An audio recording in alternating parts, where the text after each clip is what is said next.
Hello दोस्तों, आप सभी का आपके अपने channel door step education point पर हार्दिक स्वागत है। उम्मीद है आप सभी लोग बहुत ही अच्छे होंगे। तो दोस्तों, ये हमारी आज की 20th वीडियो है किसकी, चाइल्ड डेवलपमेंट एंड पेडागोजी की, जिसमें हम बहुत ही इंपॉर्टेंट क्वेश्चन को डिस्कस करेंगे। तो इससे पहले अगर आपने हमारे इस चैनल को सब्सक्राइब नहीं किया है तो आप इसको सब्सक्राइब कर सकते हैं। आने वाले वीडियोज़ को मिस ना करने के लिए बेल आइकन भी प्रेस कर लें, ताकि जब भी मैं वीडियो डालूँ और जो आपको ये नोटिफिकेशन है वो मिल जाया करे। और आपको तो पता ही होगा कि हम जैसे कि सीटेट के एग्ज़ाम के रिगार्डिंग या फिर किसी और एग्ज़ाम के रिगार्डिंग भी यहाँ पर जो नोटिफिकेशन है वो डालते रहते हैं। तो इसलिए जो आप इस चैनल को अपने दोस्तों के साथ भी जरूर से शेयर कर लें। तो चलिए चलते हैं आज हमारे फर्स्ट क्वेश्चन से। फर्स्ट क्वेश्चन शुरू करने से पहले आपको मैं ये बता दूं कि आपने इस सेशन एंड होने के बाद आपके कितने मार्क्स आए हैं उसको भी यहाँ पर कमेंट बॉक्स में जरूर से कमेंट करना है, जिससे हमें पता लग सके कि आप में इंप्रूवमेंट हो भी रही है या फिर नहीं। तो चलिए शुरू करते हैं हम आज के हमारे फर्स्ट क्वेश्चन से। तो पढ़ते हैं क्या लिखा हुआ है आपके क्वेश्चन में। How can a teacher help children become better problem solver. तो यहाँ पर किसकी बात कही जा रही है, टीचर की बात कही जा रही है कि टीचर को ऐसा क्या करना चाहिए कि जो यहाँ पर बच्चे हैं, किस प्रकार से एक अध्यापिका बच्चों को बेहतर समस्या समाधानकर्ता बनाने में सहायता कर सकती है। तो जैसा कि आपको पता है कि जो एजुकेशन है उसका मेन ऑब्जेक्टिव ये भी तो है ना कि बच्चे को प्रॉब्लम सॉल्वर भी बनाया जाए कि रियल लाइफ में भी अगर उसको कोई समस्याएं आती हैं तो वो उसको सॉल्व कर पाए। तो यहाँ पर वही बात कही जा रही है कि आपको बताना है कि टीचर को यहाँ पर क्या करना चाहिए। तो यहाँ पर हम ऑप्शंस को देखते हैं। यहाँ पर फर्स्ट ऑप्शन दी गई है, by giving children a variety of problems to solve and support while solving them. क्या कहा जा रहा है कि बच्चों को विविध प्रकार की समस्याओं का समाधान करने के मौके देना तथा उनका हल करते समय सहयोग देना। तो क्या ये बात होगी, मतलब ये कि आपको क्या करना है, by giving children a variety of problems, आप उनको ना अलग अलग तरह की जो प्रॉब्लम्स है वो यहाँ पर ला के दे देंगे कि भाई आप इनको सॉल्व करिए। तो क्या आप ऐसा करेंगे? या फिर option number 2, by encouraging children to look for answers to the problem in the textbook. तो जो टेक्स्ट बुक होती है ना, जो आपकी किताब या फिर जो आपकी पाठ्य पुस्तक होती है, तो आपने यहाँ पर बच्चों को कहा गया है कि पाठ्य पुस्तक में समस्याओं का उत्तर देखने के लिए प्रोत्साहन करना, कि वहां पर आंसर गिवन है, आपने कह देना है कि हाँ भी वहां से चेप लो, आप वहां से भी देख कर लिख लो। तो आप ऐसा करेंगे? या फिर ऑप्शन नंबर 3 कि भाई ऑप्शन नंबर 3 में क्या कहा गया है कि by providing correct solution to all the problems they pose to students. यहाँ पर क्या कहा जा रहा है कि विद्यार्थियों के सामने प्रस्तुत सभी समस्याओं के सही समाधान उपलब्ध कराना। तो क्या आप ऐसा करेंगे कि जो भी यहाँ पर विद्यार्थी हैं उसके सामने जो प्रस्तुत है सभी समस्याओं के आप जो भी यहाँ पर आंसर बनते हैं आप उसको वो प्रोवाइड करवा देंगे। तो क्या आप ऐसा करेंगे? या फिर ऑप्शन नंबर डी कि by giving tangible rewards for solving problems, कि आप उनको रिवॉर्ड देंगे। टेंजिबल रिवॉर्ड का मतलब क्या है यहाँ पर, कि आप समस्याओं का समाधान करने के लिए जो वस्तु रूप में उसको पुरस्कार देंगे। तो जो आपका सही आंसर होगा वो कौन सा होगा? जो आपका सही आंसर है वो आपका फर्स्ट है। तो आप क्या करेंगे इसमें कि जो आप वैरायटी ऑफ जो ऑप्शंस हैं, ठीक है, वैरायटी ऑफ जो प्रॉब्लम्स है वो आप उसके सामने रख देंगे कि भाई आप इसको सॉल्व करिए। तभी तो बच्चे का जो है जो प्रॉब्लम सॉल्विंग जो उसका दिमाग है वो उस हिसाब से वो विकास कर पाएगा। तो यहाँ पर इसका जो सही आंसर हो जाएगा वो हो जाएगा ऑप्शन नंबर फर्स्ट, आपका बिल्कुल ही राइट आंसर है। तो चलिए चलते हैं आज के हमारे नेक्स्ट क्वेश्चन पर। तो देखते हैं क्या लिखा हुआ है। Of the following statement which one do you agree with. तो यहाँ पर नीचे दिए गए स्टेटमेंट्स हैं, अब आपको ये बताना है कि आप किससे एग्री करते हैं, किसको मानते हैं कि ये कथन सही है। निम्नलिखित कथनों में से आप किससे सहमत है? कौन से कथन दिए गए हैं जिससे आप सहमत हैं? फर्स्ट पहले को पढ़ते हैं।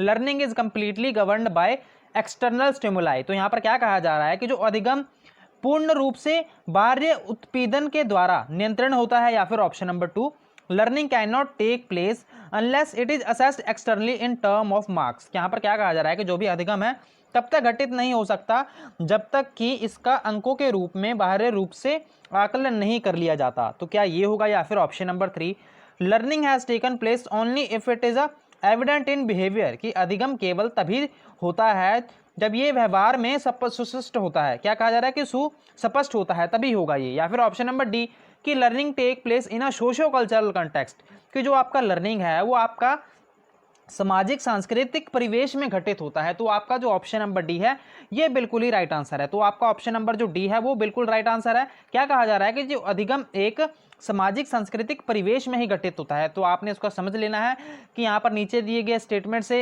ये जो स्टेटमेंट है वो बिल्कुल ही राइट आंसर है। तो आपको ये भी पता है कि जो वाइगॉट्स्की हैं वो भी तो इसी की बात करते हैं ना कि भाई जो हमारा सोशो कल्चरल कॉन्टेक्स्ट है उससे बच्चा बहुत कुछ सीखता है, ठीक है ना। तो यहाँ पर वाइगॉट्स्की और भी क्या कहते हैं कि पहले बच्चा भाषा सीखता है, बाद में उसके जो विचार हैं वो डेवलप होते हैं। तो इस तरह के जो वाइगॉट्स्की हैं वो बातें करते हैं। तो इस हिसाब से जो आपका ऑप्शन नंबर डी है यानी कि 4 वो बिल्कुल ही राइट आंसर है। तो चलिए चलते हैं आज के हमारे नेक्स्ट क्वेश्चन पर। तो देखते हैं विच वन ऑफ द फॉलोइंग, मतलब कि these is a principle of child development. तो आपको नीचे दिए गए कथनों को पढ़ना है और बताना है कि कौन सा जो चाइल्ड डेवलपमेंट का जो सिद्धांत है वो कौन सा होगा, कि इनमें से कौन सा बाल विकास का एक सिद्धांत है। Option number first, development occurs due to interaction between maturation and experiences, कि यहाँ पर जो विकास है वो परिपक्वन तथा अनुभव के बीच अन्योन्य क्रिया के वजह से घटित होता है। या फिर ऑप्शन नंबर 2 कि जो भी यहाँ पर आपका experience is the sole determinant of the development, कि जो अनुभव विकास का एकमात्र निर्धारक है। या फिर ऑप्शन नंबर सी कि यहाँ पर कहा जा रहा है कि जो development is determined by the reinforcement and punishment, कि जो विकास है विकास प्रबलन तथा दंड के रूप से सुनिश्चित किया जाता है। या फिर ऑप्शन नंबर 4 में कहा जा रहा है कि development is accurately predict the pace of each individual child, कि आप क्या कर सकते हैं विकास प्रत्येक बच्चे की गति का सही ढंग से अनुमान लगा सकते हैं। तो आप लोग इसका अनुमान तो नहीं लगा सकते। ऑप्शन नंबर 3 में कहा जा रहा है कि development is determined by reinforcement and, ये भी गलत हो जाएगा, तो ये इसके द्वारा नहीं होता है। ऑप्शन नंबर जो आपका 2 है वो भी गलत है। क्या कहा जा रहा है यहाँ पर कि जो आपका एक्सपीरियंस है वो क्या है, सोल डिटर्मिनेंट है ऑफ डेवलपमेंट का, तो ये भी आपका गलत आंसर है। ठीक है, क्योंकि सिर्फ एक्सपीरियंस से ही डेवलपमेंट होता है, तो वैसे भी तो आपका होता है ना।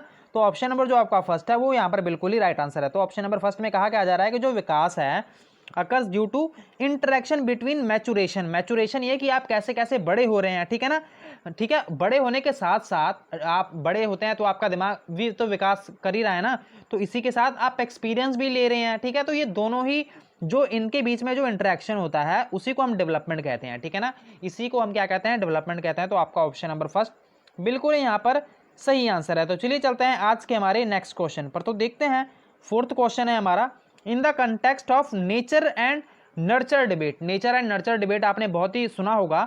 तो यहाँ पर कहा जा रहा है कि which one of the following statement seems appropriate to you.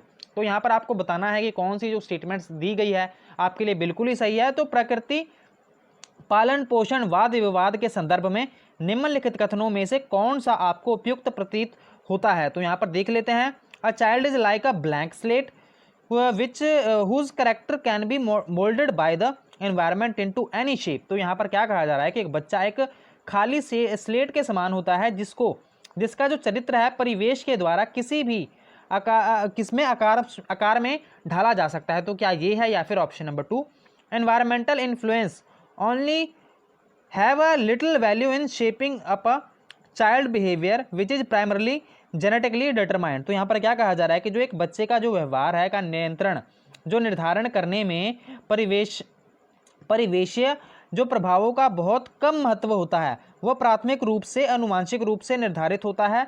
और यहाँ पर ऑप्शन नंबर 3 में कहा जा रहा है कि हेरिडिटी एंड एनवायरनमेंट जो होता है are is inseparably interwoven and both influence development, की जो वंशानुक्रम तथा परिवेश अभिन्न रूप से एक दूसरे से गुथे हुए होते हैं तथा दोनों विकास को प्रभावित करते हैं। तो ये ऑप्शन होगा। या फिर option number D, children are genetically क्या कहा जा रहा है कि predisposed to what they would to like respective of whatever environment they grow up. तो यहाँ पर क्या कहा जा रहा है कि बच्चे अनुवांशिक रूप से एक तरफ से प्रवृत्त होते हैं। ठीक है ना, तो क्या होता है कि जिस तरफ होना चाहिए इससे कोई फर्क नहीं पड़ता कि वे किस प्रकार के परिवेश में पल बढ़ रहे हैं। तो ऑप्शन नंबर डी आपका गलत हो जाएगा।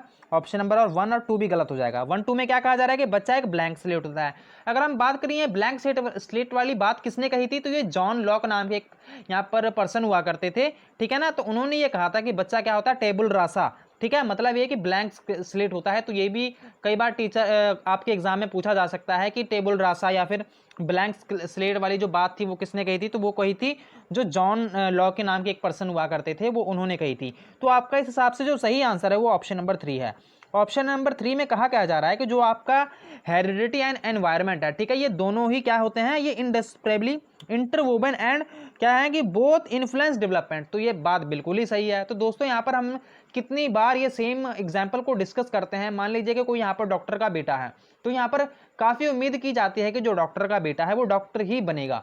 बट इसमें और भी तो पॉसिबिलिटीज़ हैं कि मान लीजिए कि वो डॉक्टर का बेटा था, चलो हम ये मान लेते हैं कि भाई उसका जो दिमाग है वो उसके पिता की तरह ही तेज है, ठीक है ना, इंटेलिजेंट है वो बच्चा। अब उसको जो एनवायरनमेंट था वो मिला ही नहीं। एनवायरनमेंट कहने का मतलब कि हेरिडिटी तो उसको मिल गई, हेरिडिटी मतलब कि जो वंशानुक्रमत जो भी उसको फादर के जो भी करेक्टरिस्टिक्स हैं, ठीक है ना, तो वो उसको मिल गए, ठीक है। बट उसके जो एनवायरनमेंट था, उसको मान लीजिए कि जो उसको ऐसी क्लास मिल गई, ठीक है ना, तो वहाँ पर उसको ऐसी सिचुएशन ही नहीं मिली जिसके कारण वो पढ़ ही नहीं पाया, ठीक है ना। तो इसके कारण क्या हुआ कि इसका दिमाग होने के बाद भी जो था वो डॉक्टर नहीं बन पाया। तो यहाँ पर जो हेरिडिटी एंड एनवायरनमेंट है, ये दोनों ही बहुत ही बड़ा रोल प्ले करते हैं। किसमें?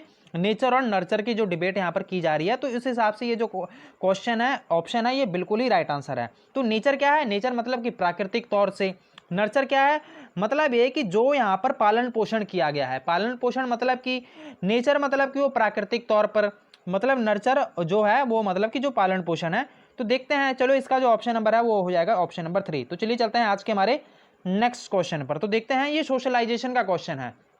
तो सोशलाइजेशन समाजीकरण एक प्रक्रिया है। तो यहाँ पर क्या कहा जा रहा है कि प्रक्रिया है, आपको बताना है नीचे दिए गए कथनों को पढ़कर कि कौन सा ऑप्शन है वो बिल्कुल ही सोशलाइजेशन की जो डेफिनेशन है उसको दर्शाता है।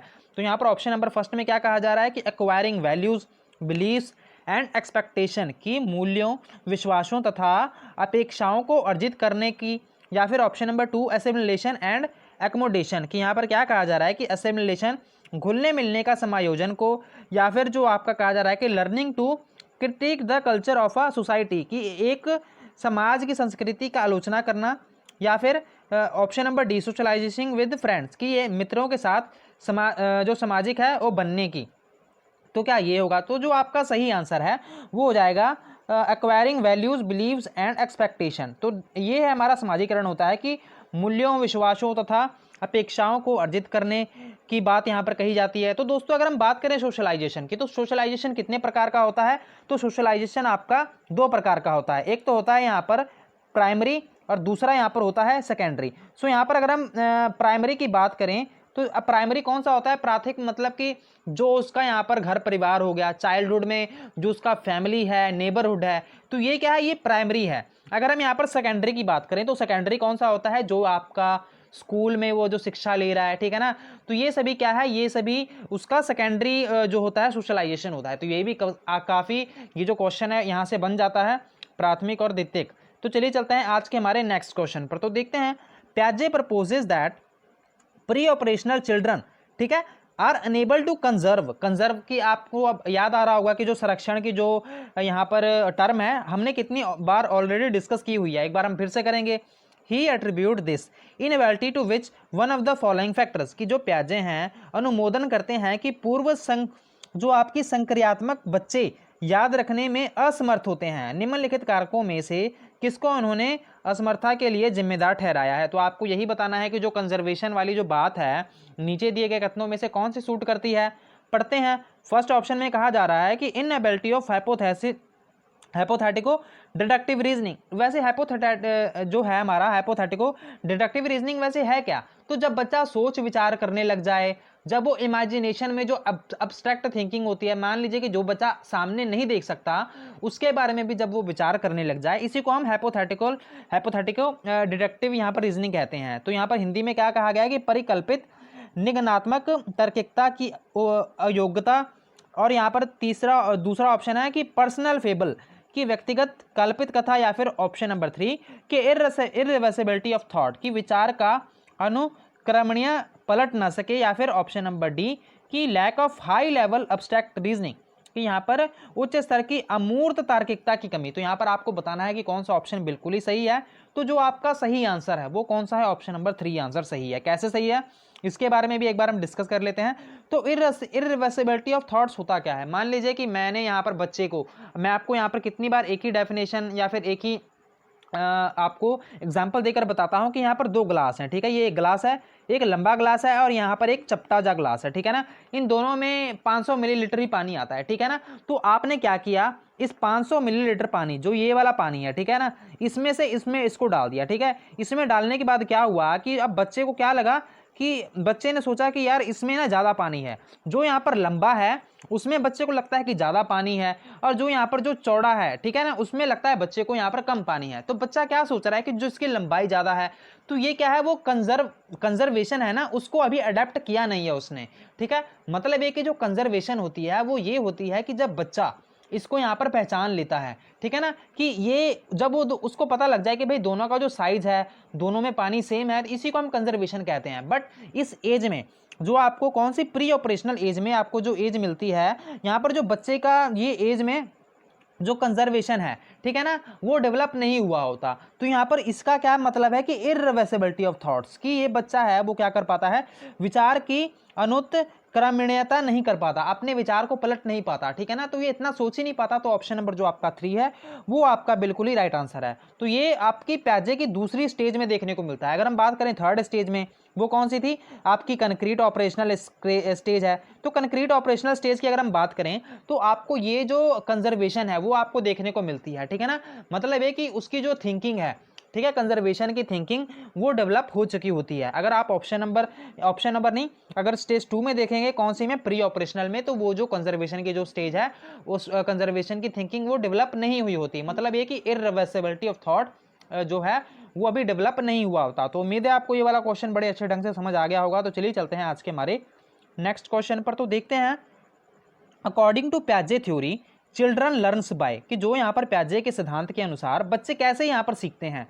तो मेमोराइजिंग की, भाई जो भी यहाँ पर इंफॉर्मेशन दी जा रही है कि उसको याद करके, या फिर ऑप्शन नंबर 2 की scaffolding provided by more able members of the society. Scaffolding आपको पता होगा कि जो टेम्पररी हेल्प दी जाती है। तो मैं आपको फिर से बता देता हूँ, स्कैफोल्डिंग वो होती है कि जब बच्चे को यहाँ पर, मान लीजिए कोई बच्चा यहाँ पर साइकिल चलाना चाहता है, तो आपने क्या किया, उसको पीछे से पकड़ लिया, या फिर आप उसको टेम्पररी धक्का दे रहे हैं। तो पहले बच्चा साइकिल नहीं चला सकता था, बट आपके उस टेम्पररी हेल्प के कारण अब बच्चा क्या कर पा रहा है, साइकिल चला पा रहा है। तो ये क्या है, आपने जो हेल्प दी ना, इसी को हम स्कैफोल्डिंग कहते हैं। तो यहाँ पर कहा जा रहा है कि scaffolding provided by more able members of the society, की समाज के अधिक योग्य सदस्यों के द्वारा उपलब्ध कराए गए सहारे के आधार पर, या फिर ऑप्शन नंबर 3 की प्रोसेस ऑफ अडेप्टेशन, की अनुकूलन की प्रक्रियाएं, या फिर changing their behaviour when offered appropriate rewards, कि यहाँ पर उपयुक्त पुरस्कार दिए जाने पर अपने व्यवहार में परिवर्तन करता है। तो ऑप्शन नंबर डी आपका गलत है, दूसरा भी गलत है और फर्स्ट भी गलत है। आपका सही आंसर आपका बिल्कुल ही फर्स्ट,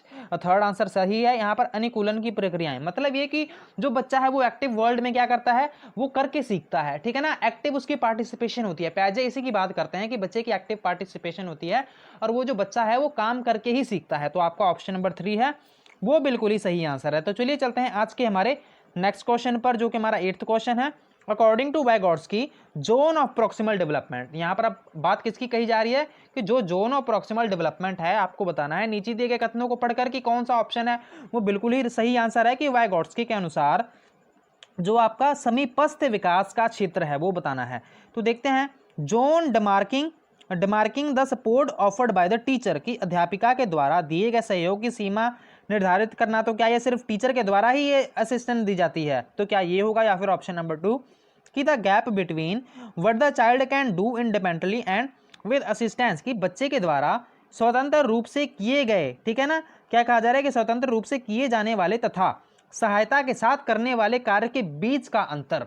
मैं आपको इसको अभी समझाऊंगा। मतलब ये कि जो बच्चा यहाँ पर पहले कुछ कर सकता था और उसको बाद में, मतलब ये कि बिना असिस्टेंस के, अभी मैंने बताया था ना साइकिल वाली बात, कि पहले जब तक उसको आप साइकिल पे धक्का लगाओगे तब तक तो वो कर पा रहा है, ठीक है ना, आपने उसकी हेल्प कर दी और बाद में वो साइकिल चलाना सीख भी जाएगा। तो यही बात ये कर रहा है कि इसके बीच में, मतलब ये कि आप उसकी पहले हेल्प नहीं करेंगे तो वो कितना सीख पाता था, अब आपने उसकी थोड़ी सी हेल्प कर दी तो वो कितना सीख पाया है। तो इसके बीच का जो अंतर है, तो क्या ये वो है, या फिर ऑप्शन नंबर 3 कि the amount of nature of support provided to the child to achieve her potential, कि बच्चे को अपने असमर्थ, यहाँ पर कहा जा रहा है कि करने के लिए उपलब्ध कराए गए सहयोग की मात्रा एवं प्रकृति। तो क्या ये होगा, या फिर ऑप्शन नंबर डी कि what the children can do on her on which can not be assessed, कि बच्चे अपने आप क्या करती है, बच्चे अपने आप क्या कर सकती है उसका आकलन नहीं किया जा सकता। तो क्या ये होगा, तो ऑप्शन नंबर 4 भी गलत है,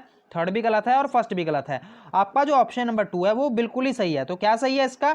मान लीजिए कि मैंने यहाँ पर किसी बच्चे को टेम्पररी हेल्प दी। यहाँ पर बच्चा कोई साइकिल था, वो साइकिल चला रहा था, ठीक है ना, चला नहीं रहा था, उसको साइकिल चलानी नहीं आती थी, तो मैंने उसको थोड़ा सा धक्का दिया, तब वो क्या कर पा रहा है, साइकिल चलाना सीख पा रहा है। तो मैंने उसको जितनी हेल्प दी, अब वो कितना बच्चा कर पा रहा है, मैंने उसको हेल्प ना दी होती तो बच्चा क्या कर पाता। तो इसके बीच का जो अंतर होता है उसी को हम क्या कहते हैं, जोन ऑफ प्रॉक्सिमल डेवलपमेंट। तो आपका ऑप्शन नंबर 2 है वो बिल्कुल ही सही आंसर है। तो चलिए चलते हैं आज के हमारे सेकंड लास्ट क्वेश्चन को। तो देखते हैं इसमें क्या लिखा हुआ है कि a teacher in a multicultural classroom would ensure that the assessment considered the following, कि एक बहु सांस्कृतिक कक्ष में एक अध्यापिका सुनिश्चित करेगी कि आकलन में निम्नलिखित में सम्मिलित हो। क्या कहा जा रहा है कि reliability and validity of assessment tool, कि अपने आकलन उपकरण की विश्वसनीयता का वैधता, या फिर ऑप्शन नंबर 2 की expectation of the school administration by complying with the minimum level of learning. क्या कहा जा रहा है कि जो भी आपका अधिगम के न्यूनतम स्तरों पर, ठीक है ना, कि अधिगम के न्यूनतम स्तरों के लिए अनुपालन करते हुए जो विद्यालय प्रशासन की अपेक्षाओं को पूरा करना, या फिर ऑप्शन नंबर 3 की standardisation of the assessment tool, की आकलन उपकरण का मान्यकरण, या फिर ऑप्शन नंबर 4 की socio cultural context of her students, की अपने विद्यार्थियों की सामाजिक संस्कृति पृष्ठभूमि। तो आपका सही आंसर क्या होगा? क्वेश्चन फिर से पढ़ते हैं कि a teacher in a multicultural classroom, तो यहाँ पर शुरू में ही लिख दिया गया कि मल्टीकल्चरल क्लासरूम है। अब टीचर को यहाँ पर क्या करना चाहिए कि यहाँ पर जो भी असेसमेंट की जा रही है तो यहाँ पर ये कैसे की जाएगी। तो दोस्तों आपका जो ऑप्शन नंबर 4 है वो बिल्कुल ही सही है। कैसे सही है? यहाँ पर क्या कहा जा रहा है कि अपने बच्चों की जो सामाजिक, जो सांस्कृतिक जो पृष्ठभूमि है, आपको जब तक उसके बारे में नहीं पता चल पाएगा तो आप कैसे करेंगे बच्चे की असेसमेंट, ठीक है ना। तो आपका ये जानना बहुत ही जरूरी है कि भाई वो कैसे बैकग्राउंड से आता है, तभी तो आप जो अपना प्लान है, जो भी आपका टीचिंग का प्लान है, स्ट्रैटेजी जो भी आप बनाएंगे, तो आप उसको बेहतर ढंग से प्रेजेंट कर पाएंगे। तो आपका जो ऑप्शन नंबर 4 है वो बिल्कुल ही आपका सही आंसर होगा। ऑप्शन नंबर 4 पर आपने क्लिक करना है। तो चलिए चलते हैं क्वेश्चन नंबर 20 पे, ये हमारा 10th क्वेश्चन पर, जो कि हमारा आज का लास्ट क्वेश्चन है। An upper primary school constructivist, क्या कहा जा रहा है कि एक उच्च प्राथमिक विद्यालय के संरचनात्मक कक्ष में क्या कहा जा रहा है कि classroom would foresee the following role of student in their own assessment, कि यहाँ पर ये ऐसी कक्षा है, कौन सी, संरचनात्मक कक्षा में अपने समय के आकलन में विद्यार्थियों की भूमिका निम्नलिखित में से क्या देखा जाएगा। तो आपको ये बताना है। Option number first, make detailed guidelines for how marks would be correlated to students achievement and prestige in class. तो क्या कहा जा रहा है कि एक विस्तृत दिशा निर्देश बनाना है कि किस प्रकार विद्यार्थियों की उपलब्धि तथा कक्षा में पृष्ठा अंकों के साथ सह संबंध किया जाए, या फिर option number 2, student would be sole determinants of their own assessment, कि जो भी विद्यार्थी हैं अपने आकलन के एकमात्र निर्धारक हैं, या फिर ऑप्शन नंबर 3 कि student would plan for assessment with the teachers, की विद्यार्थी या अध्यापक के साथ आकलन में योजनाएं बनाएंगे, या फिर ऑप्शन नंबर डी कि denying the assessment has a role in the teaching learning. ठीक है, क्या कहा जा रहा है कि शिक्षण अधिगम में आकलन की भूमिका नकारना। तो सही ऑप्शन बताना है। एक बार हम फिर से क्वेश्चन को पढ़ेंगे।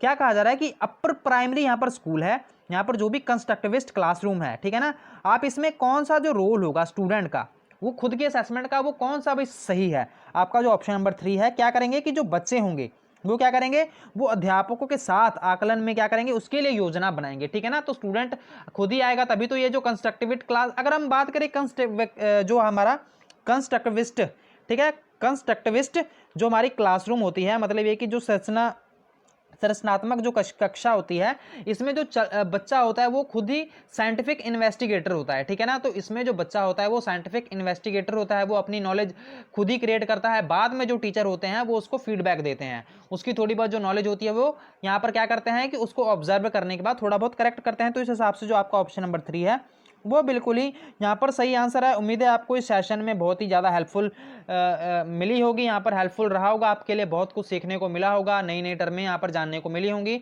अगर आपको ये सेशन पसंद आया हो तो आप इसको लाइक कर लें, अपने दोस्तों के साथ शेयर कर लें। अगर आपने हमारे इस चैनल को सब्सक्राइब नहीं किया है तो आप इसको सब्सक्राइब भी जरूर से कर लें। और दोस्तों, अगर आपको लगता है कि हमारी तैयारी अच्छे ढंग से नहीं हो पा रही है, या फिर अब आप थोड़ा सा डिमोटिवेट फील कर रहे हैं तो आपको घबराने की कोई ज़रूरत नहीं है। आपका जो सीटेट का एग्ज़ाम होता है वो इतना ज़्यादा मुश्किल होता नहीं है, और आपके अगर आप थोड़ी बहुत भी तैयारी कर लेते हैं स्ट्रैटेजिक वे में तो आप बहुत ही अच्छे मार्क्स यहाँ पर ला सकते हैं। तो चलिए अब हम अपने सेशन को एंड करते हैं। Thank you so much for watching. God bless you all.